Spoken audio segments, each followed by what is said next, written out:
ಒಂದು ಚಿಕ್ಕ ಹಳ್ಳಿಯಲ್ಲಿ ಜನಿಸಿದವಳಾದ ನನಗೆ ನನ್ನ ಅಪ್ಪ ಅಮ್ಮ ಮಾತ್ರವಲ್ಲ, ಇಡೀ ಊರಿನ ಜನ ನನ್ನನ್ನು ತಮ್ಮ ಸ್ವಂತ ಮಗಳಂತೆ ನೋಡಿಕೊಳ್ಳುತ್ತಿದ್ದರು.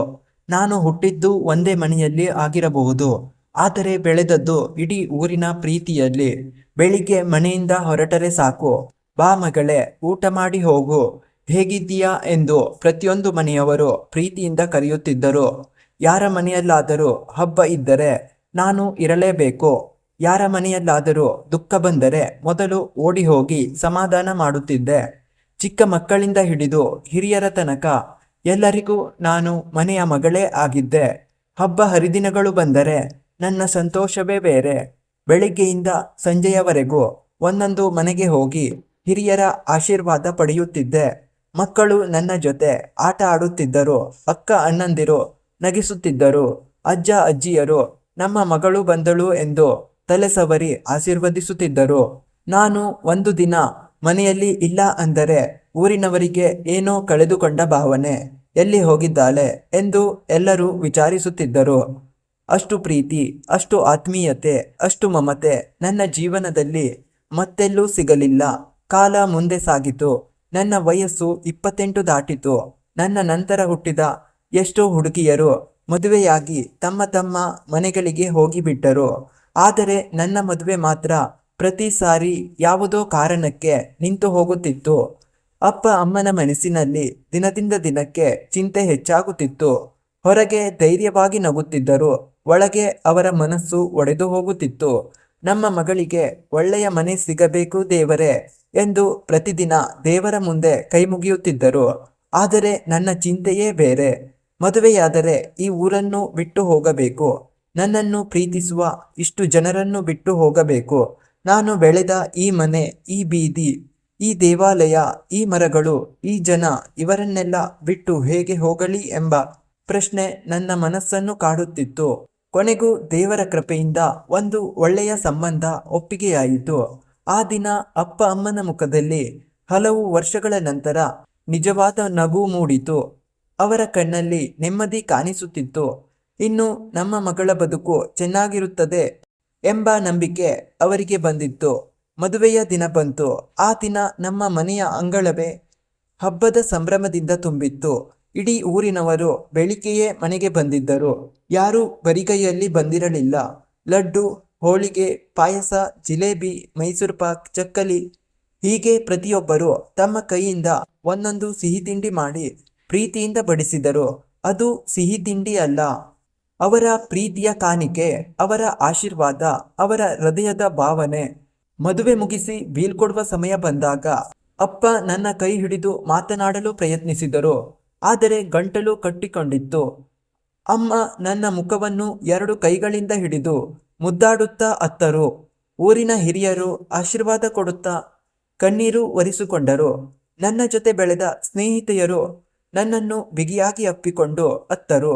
ಚಿಕ್ಕ ಮಕ್ಕಳು ಅಕ್ಕ ಬೇಗ ಬಾ ಎಂದು ಅಳುತ್ತಿದ್ದರು. ನಾನು ಕಾರಿನಲ್ಲಿ ಕುಳಿತುಕೊಂಡಾಗ ಇಡೀ ಊರು ಕೈಬೀಸಿ ಬೀಳ್ಕೊಟ್ಟಿತು. ಕಾರು ಮುಂದೆ ಹೋಗುತ್ತಿತ್ತು, ಆದರೆ ನನ್ನ ಮನಸ್ಸು ಮಾತ್ರ ಹಿಂದಕ್ಕೆ ಓಡುತ್ತಿತ್ತು. ಕಿಟಕಿಯಿಂದ ಕೊನೆಯ ಬಾರಿ ನನ್ನ ಊರನ್ನು ನೋಡಿದಾಗ ನನ್ನ ಕಣ್ಣೀರು ನಿಲ್ಲಲೇ ಇಲ್ಲ. ಆ ದಿನ ನಾನು ಕೇವಲ ಒಂದು ಮನೆಯನ್ನು ಬಿಟ್ಟು ಹೋಗಲಿಲ್ಲ, ನನ್ನ ಬಾಲ್ಯವನ್ನು, ನನ್ನ ನೆನಪುಗಳನ್ನು, ನನ್ನ ಪ್ರಪಂಚವನ್ನೇ ಬಿಟ್ಟು ಹೊರಟೆ. ಕಾಲ ಯಾರಿಗಾಗಿ ನಿಲ್ಲುವುದಿಲ್ಲ. ಮದುವೆಯಾಗಿ 6 ತಿಂಗಳುಗಳು ಕಳೆದು ಹೋಯಿತು.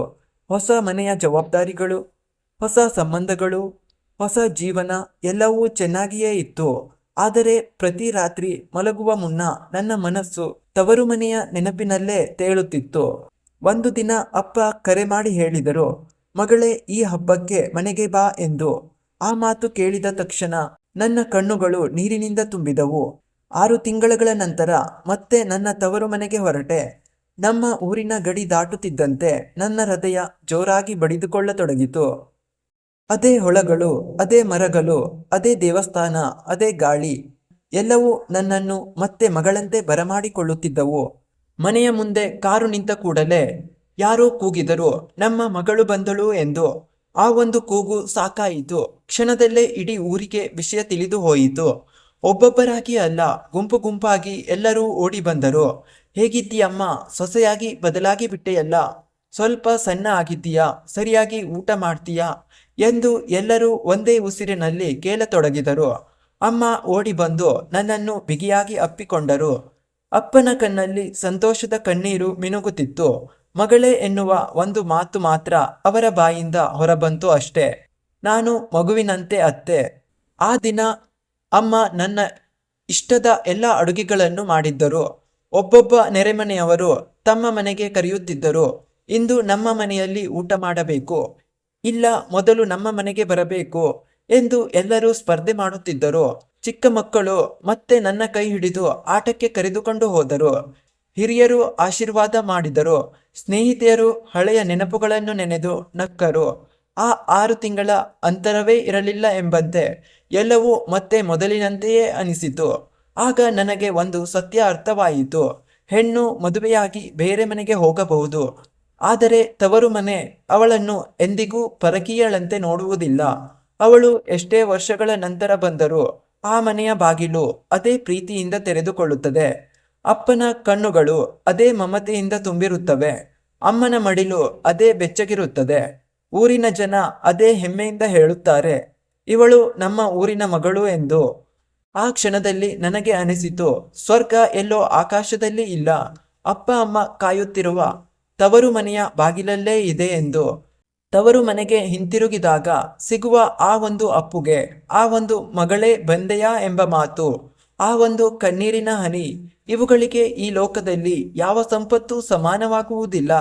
ತವರು ಮನೆ ಎಂಬುದು ಒಂದು ವಿಲಾಸವಲ್ಲ, ಅದು ಜೀವವಿರುವವರೆಗೂ ಹೃದಯದಲ್ಲಿ ಬಡಿತ ಕೊಡುವ ಭಾವನೆ.